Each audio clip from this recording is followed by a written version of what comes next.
कि भागवत कथा श्रवण करने मात्र से ज्ञान, वैराग्य और भक्ति उमड़ पड़ती है।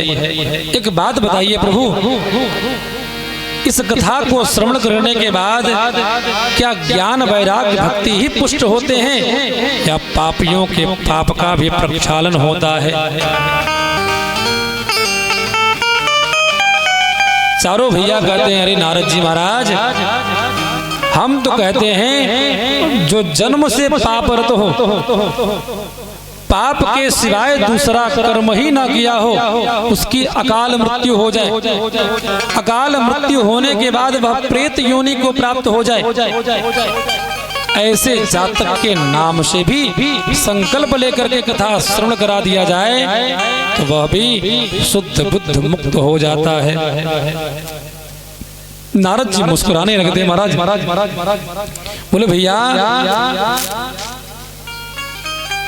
अकाल मृत्यु हो जाए, वह प्रेत योनि को प्राप्त हो जाए, ऐसे व्यक्ति के नाम से भी यदि कथा श्रवण करा दी जाए वह मुक्त हो जाता है। महाराज यह बात गले से नीचे नहीं उतर रही, इसलिए कोई इतिहास की बात है क्या? आज तक कोई ऐसी घटना घटी? यदि घटी है तो कृपा करके आप मुझे बतलाइए। अब कथा सुनने के बाद कैसे कैसे लोग डरते हैं, कौन कौन से पापी पाप का प्रक्षालन करके मोक्ष को प्राप्त होते हैं। क्योंकि आज प्रथम दिवस और सभी थक भी गए महाराज, इतना काम करते करते। बोल भक्त वत्सल भगवान की जय हो। तो कल कथा समय से प्रारंभ होगी, 2 बजे से 6 बजे तक। आप सभी लोग समय से पधारें। इन्हीं शब्दों के साथ में अपनी वाणी को भगवान के श्री चरण कमलों में समर्पित करता हूँ। और आइए एक सुंदर सा संकीर्तन भजन, और आप सभी कल समय से पधारें और आरती ग्रहण करके प्रसाद दे करके अपने घर को प्रस्थान करें। और कल आवें तो एक जन को संग में जरूर लेके आवें, क्योंकि महाराज यह दुर्लभ, देव दुर्लभ ग्रंथ है महाराज।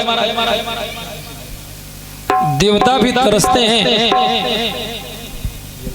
राम जी ने जब हनुमान जी से पूछा, अरे हनुमान जी, आप मेरे संग नहीं चल रहे हो क्या?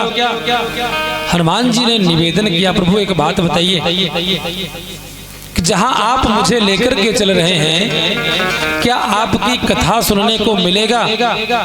राम जी ने कहा, भैया यह सेवा वहां उपलब्ध नहीं, यह सेवा तो इसी धराधाम पर ही उपलब्ध है। तो हनुमान जी ने हाथ जोड़ लिया, प्रभु जहां आपकी कथा नहीं वहां ये हनुमान नहीं, क्योंकि राम से बड़ा राम का नाम। राम जी भी अपने नाम का महाराज वर्णन नहीं कर सकते, अपने नाम के महिमा का बखान गुणगान नहीं कर सकते। इसलिए हनुमान जी ने मना कर दिया कि प्रभु जहां मेरे श्याम की कथा, मेरे प्यारे प्रभु राघवेंद्र की कथा होगी तो मैं पहले ही प्रथम श्रोता बन करके वहां विराजमान हो जाऊंगा। इसलिए नाथ, मैं आपसे क्षमा मांगता हूं और मैं आपके संग में जाने वाला नहीं। बोल हनुमान जी महाराज की। और हमारे ब्रज के संत कहा करते, भैया कि जहां मेरे राघवेंद्र सरकार की, जहां मेरे ठाकुर की कथा प्रारंभ हो जाती है वही साक्षात वृंदावन बन जाता है। तो आज यह पावन अवसर उपाध्याय परिवार को मिला